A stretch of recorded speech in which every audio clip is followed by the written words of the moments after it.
All right, so the next part is to clean this up a little bit because we're showing our questions and answers in kind of a goofy way, and we really also want to clean out these text boxes after we click submit. So let's go and say question 1 text. It's down here someplace, text, and we want to set this to be an empty.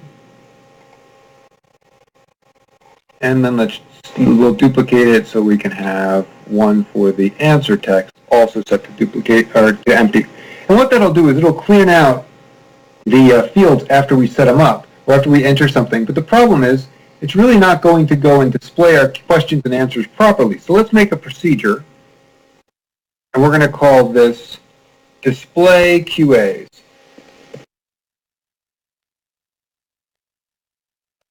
Okay, and what this will do is we will go and take this display QAs and we will put it in place of our previous display routine, okay?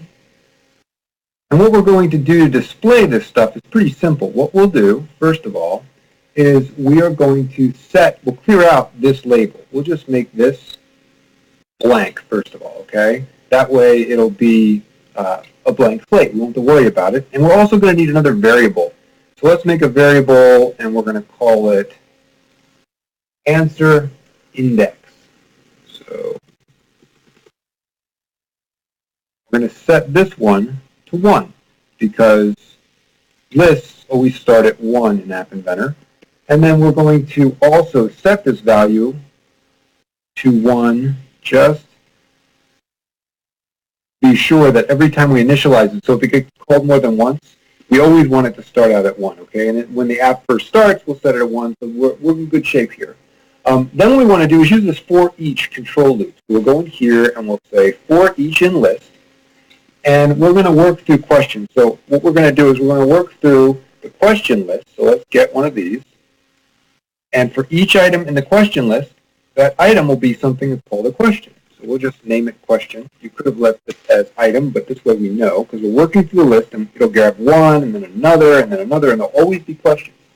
And then what we want to do is we want to set the variable, another variable, which we'll call global answer. So let's duplicate this, and we'll just call this answer.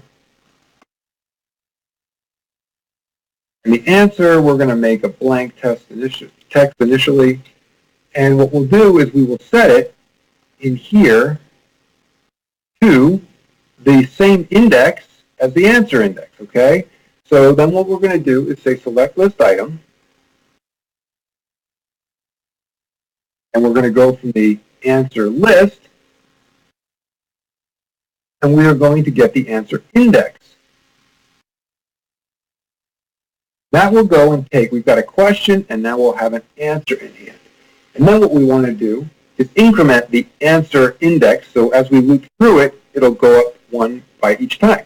We'll go here, and we'll say plus, and we'll say answer index. We'll duplicate this, and we'll add a 1 to it, so let's duplicate this. We're going to set the answer index. So here, answer index, set it to 1 plus whatever it is. That means we've moved up. And then what we want to do is set the actual label, this guy. So let's duplicate this.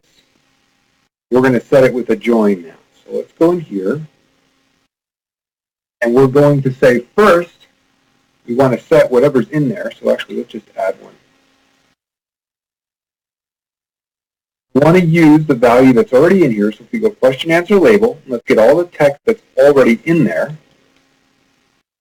Put it here, and then after it, we're going to put a new line character, which you may recall is a backslash and then an N.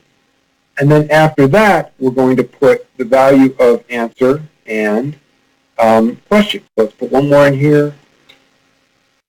Then we want to go and say question, which we'll have,